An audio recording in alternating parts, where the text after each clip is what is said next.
Good evening friends. ETA business school में आपका स्वागत करता हूं फ्रेंड्स। ये स्किल्स बेस्ड लर्निंग प्रोग्राम है। आज का एक बहुत ही इंपॉर्टेंट टॉपिक है, अपने पोर्टफोलियो को कैसे बढ़ाएं। देखो, पोर्टफोलियो का मतलब आप समझ गए होंगे कि जगह जगह पे आपने इन्वेस्टमेंट करनी है। यानी कि जो भी आप इनकम कर रहे हो उसको आपने किस तरीके से इन्वेस्टमेंट करके अलग अलग पोर्टफोलियो तैयार करना है। अलग अलग जगह पे आपने इन्वेस्टमेंट करनी है। तो ये इन्वेस्टमेंट सेफ होनी चाहिए। जैसे बहुत लोग एफडी में इन्वेस्टमेंट करते हैं, तो वो भी एक पोर्टफोलियो का एक पार्ट होता है। ठीक है, जरूरी नहीं है कि आप लोग सिर्फ स्टॉक मार्केट के अंदर ही इन्वेस्टमेंट करें और उसको हम पोर्टफोलियो कहें।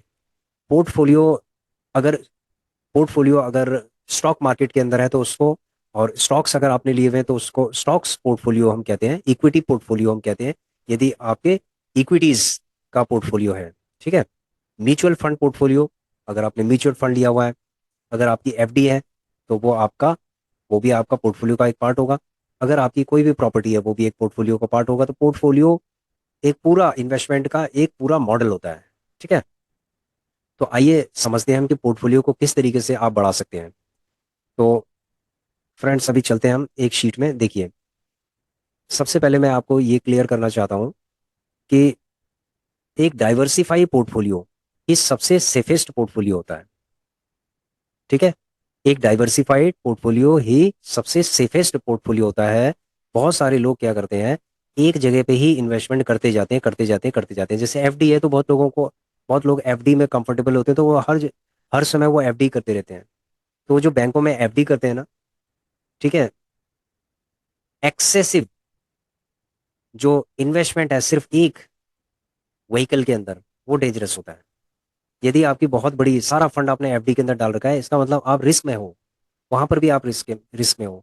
यदि यस बैंक जैसे कोई भी बैंक अगर जिसमें गड़बड़ हो जाती है, तो इसका मतलब है कि अगर बैंक की क्राइसिस अगर हो जाती है तो आपका उसके अंदर नुकसान हो सकता है। आप सिर्फ उतना ही क्लेम कर सकते हैं जितना आप क्लेम कर जितना पॉलिसी के अंदर होगा। ठीक है। तो वो एक प्रोटोकॉल एंड पॉलिसीज होती हैं। अगर आप बैंक की पॉलिसीज वगैरह देखेंगे कि अगर बैंक दिवालिया हो गया तो आपकी एफडी का या सेविंग अकाउंट्स के अंदर कितना जितना भी फंड होगा उसमें से आपको कितना मिल सकता है। इसके लिए आप स्टडी कीजिए, आपको समझ में आ जाएगा कि क्या यहाँ पर प्रोविजंस हो सकते हैं। ठीक है। तो बहुत लोग एफडी करते हैं, इसीलिए मैंने ये एक पॉइंट रेज किया था। दूसरी बात है ईटीएफ। ईटीएफ के अंदर बहुत लोग अच्छा खासा इन्वेस्टमेंट करते हैं। देखो, ईटीएफ के अंदर इन्वेस्टमेंट करना अच्छी बात है, लेकिन आंख बंद करके करना अच्छी बात नहीं है, क्योंकि बहुत सारे ऐसे ईटीएफ हैं जो शायद भविष्य में जिनकी स्थिति खराब हो जाए। बहुत ईटीएफ आ रहे हैं आजकल, लॉन्च हो रहे हैं, धड़ल्ले के भाव लॉन्च हो रहे हैं, और उनकी यूट्यूब में वीडियोस भी आ रही हैं अच्छी खासी। तो फ्रेंड्स, मैं ये कहना चाहता हूँ कि जिन ईटीएफ की लिक्विडिटी बहुत कमजोर है, तो वो अभी कॉन्फिडेंस लेवल पे नहीं आए। ठीक है, उनको लेना बहुत ज़्यादा खतरनाक है। यानी बहुत ज़्यादा आप लोगों के लिए जो बहुत हैवी इन्वेस्टमेंट करते हैं उनके लिए तो अच्छा नहीं है। ठीक है, रिस्की है ये। तो स्टॉक मार्केट के अंदर रिस्क बना रहता है, लेकिन रिस्क मैनेजमेंट कैसे करोगे ये भी तो सीखना है। समझ रहे हो? तो इसलिए कोई भी किसी भी ईटीएफ के अंदर आप एकदम से हैवी इन्वेस्टमेंट मत कीजिए। जो लोग हैवी इन्वेस्टमेंट करते हैं ना लालच के चक्कर में कि हम इसके अंदर इतना इन्वेस्टमेंट करेंगे तो इतना बन जाएगा, फ्रेंड्स मैं ये कहता हूँ कि लालच मत कीजिए। कहीं पर भी आप लालच मत कीजिए, आप अपने पोर्टफोलियो को डाइवर्सिफाई कीजिए। तो ईटीएफ के अंदर भी जो टॉप क्लास के ईटीएफ है, हमने वीडियोस भी बनाई है कि टॉप क्लास के जो 10 ईटीएफ्स हैं आप उनको देख सकते हैं। कुछ एक दो ईटीएफ और भी आप एडिशनल कर सकते हैं, लेकिन बहुत ज़्यादा ओवर डाइवर्सिफाइड पोर्टफोलियो ईटीएफ के अंदर सही नहीं है। क्योंकि हमने जो डाइवर्सिफाइड पोर्टफोलियो हमने तैयार किया था ना, तो आज भी एक साल हो गया। ठीक है, एक साल में भी ये नेगेटिव ही है। समझ रहे हो फ्रेंड्स? ये बहुत सारे ऐसे ईटीएफ है जो एक साल हो गया जिनको अप्रोक्सीमेटली 1 ईयर से ऊपर हो गया, अभी तक वो नेगेटिव ही चल रहे हैं। तो आप समझ सकते हैं कि इन ईटीएफ का क्या होगा। ठीक है। तो इसलिए बेस्ट ईटीएफ की तरफ ही आप लोगों को देखना चाहिए। उसके बाद आता है ईटीएफ के बाद आता है स्टॉक्स। देखो, स्टॉक्स के अंदर आप तभी इन्वेस्टमेंट करें जब ईटीएफ में आपको बेनिफिट होने लग जाए, जब वहां से आप इनकम जनरेट करना स्टार्ट कर दें। समझ रहे हो फ्रेंड्स? ठीक है। तो हमने आपको अपना पोर्टफोलियो भी दिखाया था प्रीवियस वीडियोस में। जो पहले की वीडियोस हैं उनमें मैंने अपना पोर्टफोलियो भी दिखाया। अक्सर मैं अपना पोर्टफोलियो इसलिए दिखाता हूँ, ट्रांसपेरेंटली मैं इसलिए दिखाता हूँ। उसका कारण ये है कि जो छोटे छोटे जो इन्वेस्टर्स हैं ना, जब मेरे शुरू शुरू की वीडियो देखेंगे तो वहां पर मैंने 500 1000 रुपये का इन्वेस्टमेंट किया हुआ है, 2000 का इन्वेस्टमेंट किया है, 5000 का किया है। तो धीरे धीरे करके एक माइंड सेट होता है ना, वो भी डेवलप होना स्टार्ट हो जाता है। आपके अंदर जो डर होता है ना, धीरे धीरे करके कम होना स्टार्ट हो जाता है जब जब आप इन्वेस्टमेंट करना स्टार्ट करेंगे। मार्केट आपको डराएगी, 100% डराएगी, बिना डरा के। मार्केट देखो कभी भी, ये आप लिख लीजिए अपनी डायरी में, मार्केट आपको कभी भी डरा के, बिना डराए, आपको कभी भी पैसा नहीं देगी। ये आप लिख लीजिए। आप, मार्केट आपको डरा के, आपका पेशेंस टेस्ट करके ही आपको पैसा देगी। ठीक है। अगर आप इस चीज के लिए तैयार है तो आप स्टॉक मार्केट के अंदर आइए, नहीं तो फिर आप, बहुत सारे ऑप्शंस हैं, आप उन ऑप्शंस के अंदर आप जा सकते हैं। समझ रहे हो फ्रेंड्स? बहुत लोग सोचते हैं कि हम स्टॉक मार्केट से करोड़पति बन जाएंगे और बहुत जल्दी बन जाएंगे। वो जो शॉर्टकट के चक्कर में ना, वो अपना जो पैसा होता है ना, वो सब गंवा देते हैं। ठीक है। तो हमारे इस मॉडल के अंदर हमें गंवाना नहीं है, हमें इनकम जनरेट करनी है और उसको आगे कंपाउंडिंग के लिए डालना है। ठीक है। अब आता है हमारी सोर्स ऑफ इनकम। देखो, सोर्स ऑफ इनकम हमारी कुछ भी हो सकती है, सैलरी हो सकती है, बिजनेस हो सकती है, कुछ भी हो सकती है। हमारा छोटा मोटा जो हम लोग बिजनेस करते हैं वो हो सकता है, हमारी प्रोफेशनल एक्टिविटी हो सकती है, फ्रीलांसिंग में से हम पैसा कमा सकते हैं। तो बहुत सारे सोर्स ऑफ इनकम होते हैं और आप लोग कर भी रहे होंगे बहुत सारे source income. One of the best source of income ETF भी बन सकता है भविष्य में, यदि आप एक बहुत ही अच्छा डाइवर्सिफाई पोर्टफोलियो इसके अंदर तैयार करें। ठीक है। तो मैंने ईटीएफ के बारे में बताया आपको, सोर्स ऑफ इनकम सैलरी का है, स्टॉक्स में इन्वेस्टमेंट हम कब करें। ठीक है। फिर आता है म्यूचुअल फंड, ये डाइवर्सिफाइड, मैं पोर्टफोलियो की बात कर रहा हूँ। म्यूचुअल फंड में बहुत ही सेफेस्ट होता है म्यूचुअल फंड, कोई दिक्कत नहीं होती जब जब मार्केट नीचे की तरफ गिर रही होती है। और रेगुलर, हम रेगुलर इसके अंदर इन्वेस्टमेंट करते जाते हैं, करते जाते हैं। अगर आप एसआईपी इसके अंदर करते हैं और मार्केट नीचे की तरफ आती है, ऊपर की तरफ आती है, आपको इस चीज़ के ऊपर कोई भी ध्यान नहीं देना कि मार्केट कहाँ जा रही है। ये 15 साल, 20 साल का लॉन्ग टर्म होराइजन देती है।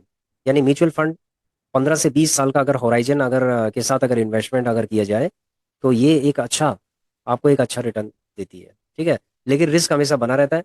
अगर आप ये कहेंगे कि म्यूचुअल फंड के अंदर रिस्क नहीं है, भाई रिस्क है। ठीक है। रिस्क हो सकता है कि जो एसेट मैनेजमेंट जो कंपनी है ना, उसके अंदर कुछ प्रॉब्लम हो जाए और उसका जो म्यूचुअल फंड है उसकी वैल्यू गिर जाए, एनएवी गिर जाए, ऐसा पॉसिबल है। ठीक है। तो इसके अंदर रिस्क होता है, तो इसीलिए लोग क्या करते हैं, अगर किसी को 10,000 रुपये इन्वेस्टमेंट करना है तो वो 10 म्यूचुअल फंड में करते हैं, 1,000 1,000 करके, उसको डाइवर्सिफाई करते हैं। मान लीजिए एक म्यूचुअल फंड के अंदर अगर दिक्कत आ गई, तो जो 9 है वो संभाल लेंगे, वो बहुत तेजी से आगे बढ़ के वो जो है उसको नेग्लिजिबल कर देंगे, जो लॉस होगा आपका उसको नेग्लिजिबल कर देंगे। समझ गए?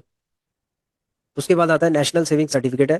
देखो, नेशनल सेविंग सर्टिफिकेट भी एक पोर्टफोलियो का एक पार्ट है, ये एक फिक्स इनकम है और ये आपको 7 पॉइंट समथिंग इंटरेस्ट के साथ आपको देता है। और ये लॉन्ग टर्म है, जैसे एक लॉकिंग पीरियड होता है इसका, मान लीजिए 5 साल है। तो आपने, सपोज आप इनकम जनरेट कर रहे हैं, तो आपको थोड़ा बहुत एनएससी के अंदर डालना चाहिए भविष्य के लिए। ठीक है। यानी कि ये भविष्य के लिए एक इमरजेंसी फंड है, भविष्य के लिए एक इमरजेंसी फंड है। उसके बाद है डिजिटल गोल्ड। देखो, डिजिटल गोल्ड जैसे गोल्ड बीज हो गया, ठीक है, और भी बहुत सारे ऑप्शंस हैं, डिजिटल गोल्ड, गोल्ड बॉन्ड्स हो गए। तो आप उनके अंदर भी थोड़ा थोड़ा पैसा डाल सकते हैं। आप किस रेशियो में डाल सकते हैं, या आपके ऊपर निर्भर करता है कि आप कितना डालना चाहते हैं। ठीक है फ्रेंड्स। अगला है हेल्थ इंश्योरेंस। देखो, बहुत सारे लोग ये कहते हैं ये लाइबिलिटी है, लेकिन हम ये कहते हैं ये एसेट है।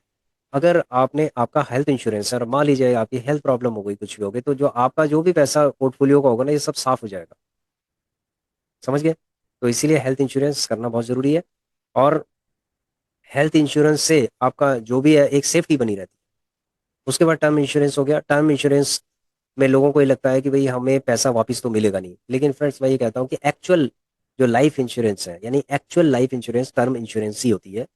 यानी कि अगर आप नहीं भी रहे, तो ये जो आपने टर्म इंश्योरेंस की है ना, ये आपकी फैमिली के लिए हो सकती है, यानी आपके पास। ये तो एक लॉटरी की टिकट है। अगला क्रिप्टो, एक लॉटरी की टिकट है। अगर आप ये समझ लो कि लॉटरी की टिकट लेना चाहते हैं तो क्रिप्टो ले लीजिए। फिजिकल गोल्ड, देखो फिजिकल गोल्ड है, अगर आपके पास, आप अगर मान लीजिए कि इन सबसे आप जो है सेटिस्फाइड हो चुके हो पूरा, मतलब इस लेवल पे सेटिस्फाइड हो चुके हो कि भाई आपको कुछ और, आपको कुछ और इन्वेस्टमेंट करनी है, तो फिजिकल गोल्ड के अंदर भी कर सकते हो, जिसकी वैल्यू आगे बढ़ती जाएगी। आज ये 1 लाख रुपए का 10 ग्राम हो गया। ठीक है। बहुत, 5 साल पहले इसका रेट बहुत कम था गोल्ड का। उसके बाद ये, मतलब इतनी तेजी से गोल्ड बढ़ रहा है, जैसे एक्सपोनेंशियली बढ़ रहा है, कंपाउंडिंग हो रही है बड़ी तगड़ी इसके अंदर। हर 5 साल में ऐसा लग रहा है कि गोल्ड डबल हो जाएगा, यानी अगले 5 साल में ऐसा ना हो कहीं कि 2 लाख रुपए का हो जाए। हो सकता है, पॉसिबल है।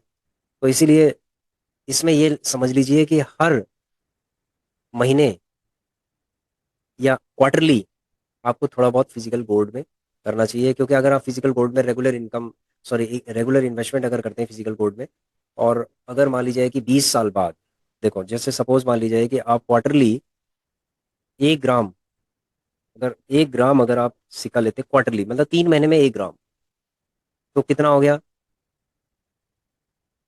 5 ग्राम अप्रोक्सीमेटली मैं लगा लेता हूँ साल भर का। ठीक है, साल भर का। ठीक है, अगले 30 साल के अंदर कितना हो जाएगा ये? 150 ग्राम।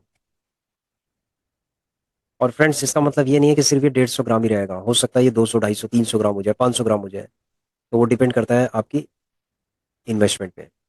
उसके बाद है इमरजेंसी फंड। हमारे पास इमरजेंसी फंड होना चाहिए। यदि मान लीजिए इमरजेंसी, आप स्टॉक मार्केट के अंदर आप इन्वेस्टमेंट कर रहे हैं, सब जगह इन्वेस्टमेंट कर रहे हैं, लाइफ इंश्योरेंस में भी कर रहे हैं, सब जगह आप इन्वेस्टमेंट कर रहे हैं, म्यूचुअल फंड के अंदर भी कर रहे हैं, लेकिन एक ऐसा फंड आपके पास होना चाहिए जो इमरजेंसी फंड है। जैसे मान लीजिए कभी भी कहीं भी इमरजेंसी हो जाए तो वो एकदम से आप उसको निकाल पाए। तो एक ऐसा अकाउंट होना चाहिए जिसके अंदर आपका सेविंग अकाउंट होना चाहिए, जिसके अंदर आप ये पैसा इमरजेंसी फंड रखते रहो। ठीक है। जो अदर एसेट्स होती हैं, जैसे प्रॉपर्टी हो गई है, प्रॉपर्टी भी एसेट है, तो प्रॉपर्टी भी पोर्टफोलियो का एक पार्ट होता है। कि बहुत लोग जैसे क्या करते हैं, प्रॉपर्टी ले लेते हैं, उनके पास पैसा होता है वो प्रॉपर्टी ले लेते हैं, तो अच्छी बात है प्रॉपर्टी लेना, लेकिन अच्छी जगह लेना जिसकी रीसेल वैल्यू अच्छी हो। ठीक है फ्रेंड्स। तो अभी हमने फिलहाल अपने पोर्टफोलियो के अंदर हमने इन चीज़ों को कंसिडर किया है।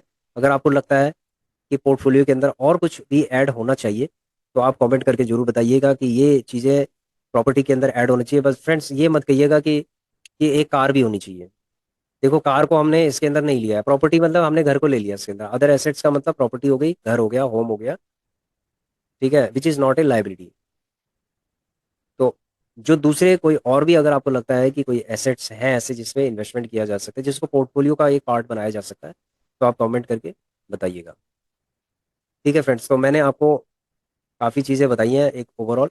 अब मैं चलता हूँ, देखिए अब ये जो डेटा आपको दिखाई दे रहा होगा, आप सोच रहे होंगे कि ये डेटा किस चीज़ का डेटा है जो ये बता नहीं रहे हैं, सिर्फ ऊपर के हेडिंग्स बताए जा रहे हैं। डेटा क्या चीज़ है? देखो, ETF स्विंग वन का मतलब है कि जो हमारा डीमेट अकाउंट था, ये एम स्टॉक का, तो इसके अंदर हमने, मैं थोड़ा दिखा भी देता हूँ आपको, ये थोड़ा एरर आ रही है इसके अंदर,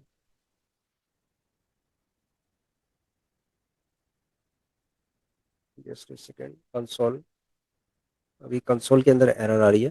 तो इससे पहले फ्रेंड्स मैंने वीडियो बनाया था, उसके अंदर मैंने जब वीडियो बनाया था तो उसमें मैंने मेंशन किया था, बताया था आपको कि हमने इसके अंदर 82,000 का इसमें प्रॉफिट किया है। ठीक है। उसके बाद हमने जो एम स्टॉक का था, स्विंग ट्रेडिंग टू है, 42,000 का हमने प्रॉफिट किया था। तो टोटल कितना हो गया? टोटल जो प्रॉफिट हो गया यहाँ दिखाई दे रहा है आपको, 1,24,000 हो गया। ठीक है। और हमने थोड़ी बहुत इसके अंदर सैलरी भी अपनी ऐड की, तो टोटल हो गया 1,33,288 हो गया। ठीक है, ये हो गया। अब हमने स्टॉक्स के अंदर इन्वेस्टमेंट कर दिया, ये प्रॉफिट का पैसा है, कोई दिक्कत नहीं है। हमने 19,000 स्टॉक्स के अंदर इन्वेस्टमेंट कर दिया है, और 1,14,288 हमने ETF के अंदर इन्वेस्टमेंट कर दिया, जो अलग अलग ETF थे जो एक्सपेरिमेंट के लिए हमने यूज किए थे, यानी कि ये एक्सपेरिमेंट है ये अभी। लेकिन ये प्रॉफिट का पैसा इसीलिए हमने एक्सपेरिमेंट में डाल दिया था। ठीक है। तो ये कहाँ से आया? ये देखिए, ये सारा जितना भी ना, alpha, alpha ETF, alpha IETF, sorry auto IETF, उसके बाद है जो FMCG IETF, HDFC BSE 500 है। ठीक है, इंफ्रा IETF है। जो आपको थोड़ा अलग से लग रहे होंगे ना, मेक मेक इंडिया, ठीक है, मो Nifty 500, मोतीलाल ओसवाल Nifty 500। ठीक है, उसके बाद है ये क्वालिटी वाला 30 वाला, ये भी हमने ले लिया था इसके अंदर। ठीक है, ये हो गया। उसके बाद हमने कुछ इसमें से ले लिए हैं, जैसे एक ये हो गया, AVSL PSC हो गया, उसके बाद EV इंडिया हो गया है, EV इंडिया के बाद HDFC BSE 500 हो गया है, हेल्दी वाला हो गया है, MO Nifty 500 हो गया है, निफ्टी क्वालिटी का हो गया है। ठीक है, बस ये हमने जब लिए तो हमने इसको टोटल जो प्रॉफिट में से ये सारा एडजस्टमेंट कर दिया है। ठीक है, ये सारा एडजस्टमेंट हो गया। अब आगे जो हमारी अभी ये जो पहले का प्रॉफिट था वो सारा हमने डाल दिया है। ठीक है, सारा डाल दिया। अब फ्रेंड्स जो अगला हमारा टारगेट है, जो भी हमारा प्रॉफिट होगा प्लस जो हमारी मान लीजिए कि सैलरी अगर आएगी, तो कुछ सैलरी में से सेविंग करके हम म्यूचुअल फंड में करेंगे, और कुछ जो प्रॉफिट होगा हमारा उसको हम म्यूचुअल फंड के अंदर करेंगे। तो अगला टारगेट हमारा म्यूचुअल फंड का है। ठीक है, म्यूचुअल फंड का टारगेट है। फिर हमारा एनएससी का टारगेट होगा। नेशनल सेविंग सर्टिफिकेट भी हम लेंगे, हो सकता है 20,000 के लिए, 30,000 के लिए, 10,000 के लिए, लेकिन लेंगे जरूर। ठीक है, फिर उसके बाद हम डिजिटल गोल्ड। डिजिटल गोल्ड में वही है कि अगर हम डिजिटल गोल्ड, और ये हो गया आपका बॉन्ड हो गया। ठीक है, डिजिटल गोल्ड ऑब्लिक बॉन्ड है, तो इसके अंदर हम डाल देंगे जितना भी होगा। उसके बाद हेल्थ इंश्योरेंस के अंदर डालेंगे। टर्म इंश्योरेंस के अंदर, इसके अंदर अभी देखते हैं कि टर्म इंश्योरेंस के अंदर की कितना डाल सकते हैं, ये कुछ डिस्कस करने के बाद ही डालेंगे। ठीक है, कुछ इन्वेस्टमेंट ऐसे हैं जिसमें फैमिली के साथ डिस्कस करना जरूरी है।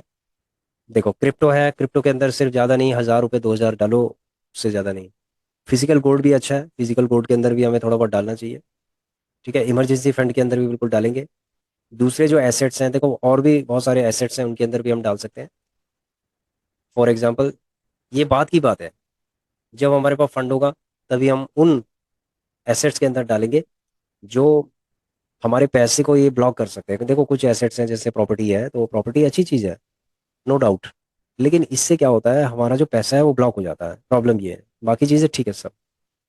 ठीक है, तो जैसे कि मैंने बताया है कि कोई भी एसेट आपको लगता है कि इस एसेट को के ऊपर हमें इन्वेस्टमेंट करने की जरूरत है, जैसे फॉर एग्जांपल हो गया कि हमें learning learning is also an a part of asset, लेकिन किस टाइप की लर्निंग। ठीक है, उसके लिए भी आप मुझे सजेस्ट कीजिए कि किस टाइप की लर्निंग के लिए हमें इन्वेस्टमेंट करना चाहिए। हमें इन्वेस्टमेंट का मतलब सिर्फ ये नहीं है कि पैसा लगाना सिर्फ होता है, आपको टाइम भी देना पड़ेगा। बहुत सारे अदर इन्वेस्टमेंट है जिसमें टाइम भी देना पड़ेगा, जैसे लर्निंग है, तो लर्निंग इज ऑल्सो एसेट, इसके अंदर लोग पैसा भी लगाते हैं और टाइम भी देना पड़ता है। दोनों चीज़ें इसके अंदर जरूरी है। ठीक है, तो फ्रेंड्स आशा करता हूँ कि आप लोगों की समझ में आ गया होगा, और मैंने जैसे अपने पोर्टफोलियो को जो मैं ग्रो कर रहा हूँ, तो आप कैसे ग्रो करना है मैंने आपको ये सारी चीज़ें बताई हैं, और धीरे धीरे करके फिर हमारा ये ग्रो होता जाएगा। ठीक है, ये सारा ग्रो होता जाएगा, हमारी इनकम भी जनरेट होती जाएगी, और उसके बाद हम इसको ग्रो भी करते रहेंगे। ठीक है, तो thanks for watching our video. Please share, subscribe and like our channel. Thank you.